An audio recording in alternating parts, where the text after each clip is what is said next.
नमस्कार दोस्तों, treaty of Westphalia के लेक्चर के पार्ट 2 में आप सभी का स्वागत है। अगर आपने मेरा पिछला लेक्चर नहीं देखा होगा तो मैं आपको वो देखने की सलाह दूंगा और आपको एक रिकैप देता हूं मैं।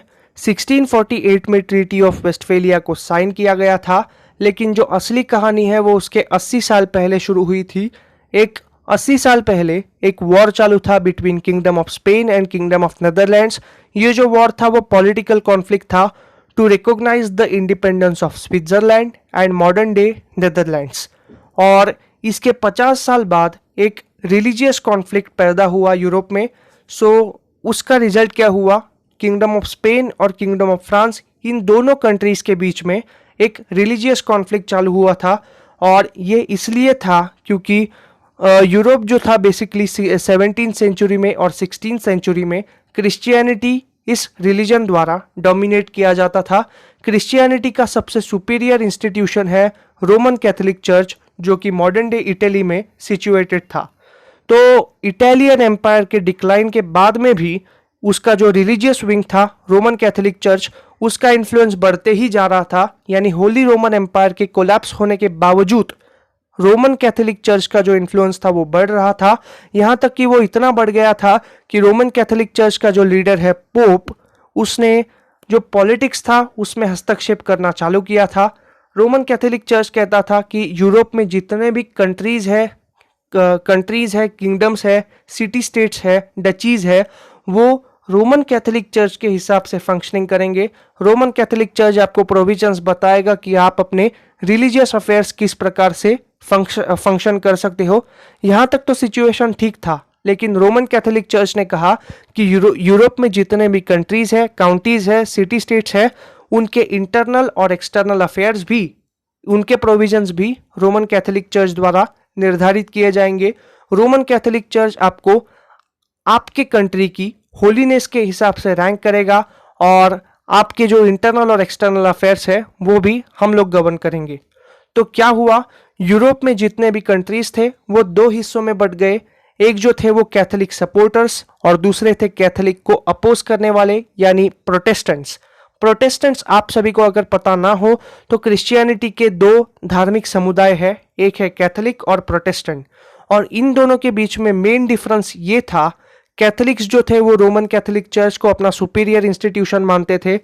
रोमन कैथोलिक चर्च कहता था कि बाइबल का जो भी ट्रांसलेशन हम बताएंगे, जिस प्रकार से हम लोग उसको रीड करेंगे, आपको वैसे ही रीड करना होगा। तो कैथोलिक्स जो है वो ओल्ड टेस्टामेंट को फॉलो करते हैं, लेकिन जो प्रोटेस्टेंट्स है वो न्यू टेस्टामेंट को फॉलो करते हैं। प्रोटेस्टेंट्स कहते हैं कि आपका जो ट्रांसलेशन है वो गलत है, हम लोग बाइबल को ही प्रमाण मानेंगे और आपके ट्रांसलेशन को हम लोग खारिज करते हैं। तो बेसिकली क्या है, रोमन कैथोलिक चर्च के हिसाब से हम जो बताएंगे वही वैसे ही पढ़ना और बाइबल के प्रोविजंस हम बताएंगे वैसे ही है। अगर आपने किसी दूसरे प्रकार का ट्रांसलेशन भी किया, यानी कुछ प्रोविजंस को अगर आपने अपने हिसाब से पढ़ा, तो हेरेसी के हिसाब से, मतलब हेरेसी के कानून के अंतर्गत आपको मृत्युदंड की सजा दी जाएगी। ऐसा रोमन कैथोलिक चर्च का मानना था। और प्रोटेस्टेंट्स, जिनके लीडर थे मार्टिन ल्यूथर, उन्होंने कहा कि हम लोग आपके ट्रांसलेशन को, आपके प्रोविजंस को और क्रिश्चियनिटी में आपके इन्फ्लुएंस को हम लोग खारिज करते हैं। हम लोग सिर्फ द होली बाइबल, इसके ही प्रोविजंस को मानेंगे। तो कई कंट्रीज को ये बात अच्छी लगी और यूरोप के जितने भी कंट्रीज थे वो कैथोलिक्स और प्रोटेस्टेंट्स इन दो पार्ट्स में बट गए। तो यहाँ पे 30 ईयर वॉर हुआ between the Catholics and Protestants और इसका रिजल्ट ये हुआ, treaty of Augsburg in 1555 sign की गई थी। पीस ऑफ मुंस्टर ये भी साइन की गई थी। और इन दो पीस ट्रीटीज को किस प्रकार से एग्जीक्यूट किया जाए ये हमने 1648 में वेस्टफेलिया इस जगह पर देखा था। तो वेस्टफेलिया के ये तो प्रोविजंस थे ही, और मॉडर्न नेशन स्टेट सिस्टम के हिसाब से ट्रीटी ऑफ वेस्टफेलिया के क्या प्रोविजंस थे वो हम लोग देखते हैं। सबसे पहले तो मैं ट्रीटी ऑफ वेस्टफेलिया के जितने भी प्रोविजंस थे उनको रीड आउट कर देता हूं, और ये प्रोविजंस से मॉडर्न नेशन स्टेट सिस्टम किस प्रकार से डेवलप की गई थी ये भी मैं आपको एक्सप्लेन करूंगा। सबसे पहला प्रोविजन है, the holy Roman church can only direct in religious affairs and not command the kingdoms.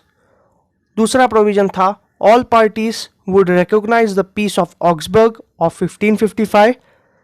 जिसके हिसाब से मतलब पीस ऑफ ऑक्सबर्ग के जो प्रोविजंस थे वो ये थे, all sovereign state will be considered as equal, respect of territorial integrity, ये दो प्रोविजंस थे पीस ऑफ ऑक्सबर्ग के। तीसरा प्रोविजन था ट्रीटी ऑफ वेस्टफेलिया का, king will have the right to decide the religion in its kingdom.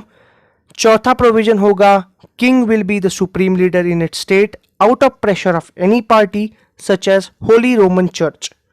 पांचवा provision था, multiple territorial adjustment in Europe were also decided, among the most notable ones was the recognition of independence of Switzerland. तो treaty of Westphalia के जो भी provisions थे वो मैं आपको बताता हूं। सबसे पहले तो होली रोमन एम्पायर का मतलब होली रोमन चर्च का जो इन्फ्लुएंस था वो कम हो गया, जो कि मतलब आपको कहता था कि आपके इंटरनल एक्सटर्नल अफेयर्स, आपके रिलीजियस अफेयर्स हम लोग डिसाइड करेंगे और आपको हम लोग होलीनेस के हिसाब से रैंक करेंगे। ये सब खारिज किया गया। होली रोमन चर्च सिर्फ आपके रिलीजियस अफेयर्स को डायरेक्ट कर सकता है, और वो भी तब जब उस किंगडम का जो किंग होगा वो कैथोलिसिज्म को मतलब प्रोफेस करेगा, यानी वो कैथोलिक रिलीजन को अपना स्टेट का रिलीजन मानेगा। दूसरा प्रोविजन था, all parties would recognise the peace of Augsburg of 1555। Peace of Augsburg में जो प्रोविजन था वो ये था कि all sovereign state will be considered as equal.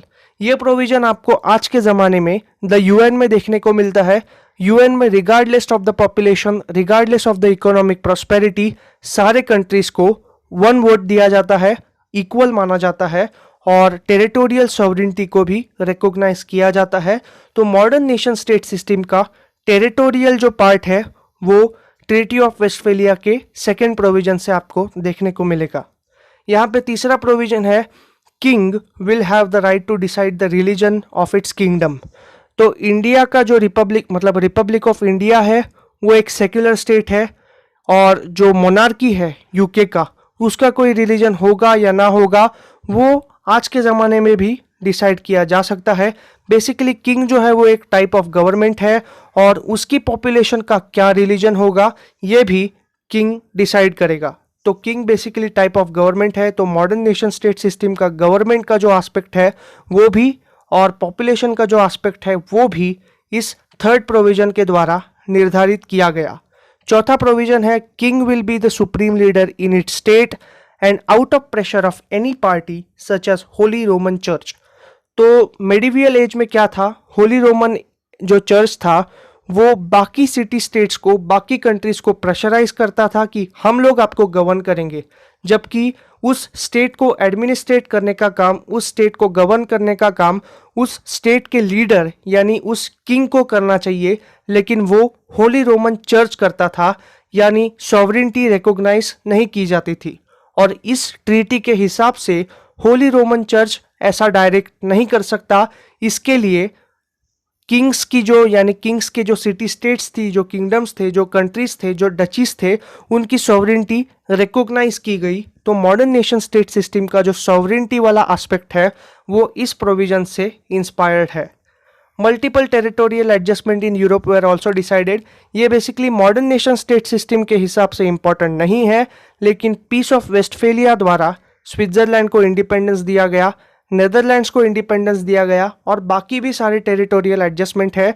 मैं आपको बेसिकली डिस्क्रिप्शन में लिंक दे दूंगा इस ट्रीटी ऑफ वेस्टफेलिया की, आप चाहिए तो इसको पढ़ लेना। ये जो फोटो है वो ट्रीटी ऑफ वेस्टफेलिया की ऑफिशियल पेंटिंग मानी जाती है। ये मैंने विकिपीडिया से ली है, आप इस लिंक में जाकर उसको देख सकते हो। So significance of treaty of Westphalia in modern nation state system, ये बेसिकली आपके जो आंसर है उसका लास्ट पार्ट है। आप इसको कंक्लूजन के तौर पर भी लिख सकते हैं। सो मैं आपको क्या लिखना है वो बता देता हूँ। We know that population, sovereignty, territory and government are the four essential elements of the state. The state ceases to exist in absence of any one of the following four elements. These elements were evolved from the Treaty of Westphalia. Nation state system means nation is a union of state. It should have population, sovereignty, territory and government. It was developed in the Treaty of Westphalia. Hence, the Treaty of Westphalia plays a very important role in the modern nation-state system.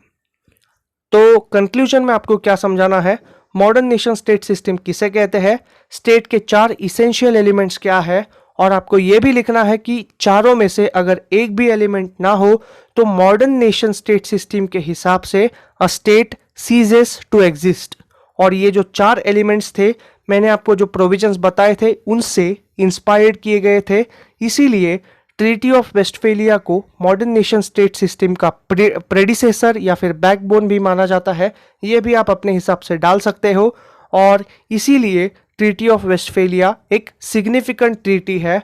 और अगर आपको answer को थोड़ा और बढ़ाना है तो आप ये भी डाल सकते हो कि जो पॉलिटिकल साइंस के इंटरनेशनल रिलेशन वाले स्टूडेंट हैं वो भी इस ट्रीटी को इसलिए पढ़ते हैं क्योंकि treaty of Westphalia in 1648 was the first significant event where the international cooperation, diplomacy and international relation was involved. So I hope you understood this. Thank you so much. Please like, share and subscribe to my channel.